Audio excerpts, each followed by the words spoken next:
Welcome to the Jailbreak Rodeo. We hope this video helps.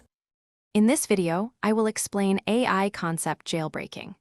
This involves understanding how users attempt to bypass an AI model's built-in safety features. We'll explore the general principles behind these techniques, focusing on the methods used to elicit responses that the model was originally designed to prevent. It's about recognizing the patterns and vulnerabilities that can be exploited.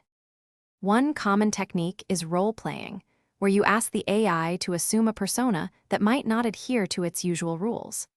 Another method involves indirect questioning, framing requests in a way that doesn't trigger immediate safety filters.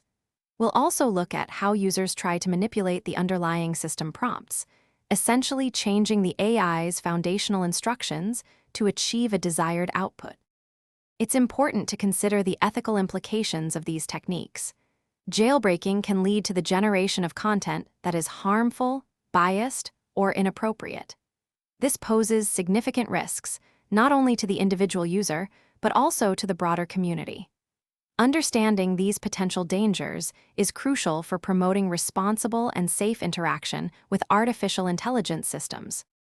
To prevent misuse, AI developers are constantly working to improve model safety and patch vulnerabilities. Users also play a vital role by reporting any discovered weaknesses, helping to strengthen the AI's defenses. Ultimately, responsible AI use means adhering to ethical guidelines and understanding the boundaries of what these powerful tools are designed to do safely. Thanks for watching. Consider subscribing if we helped you.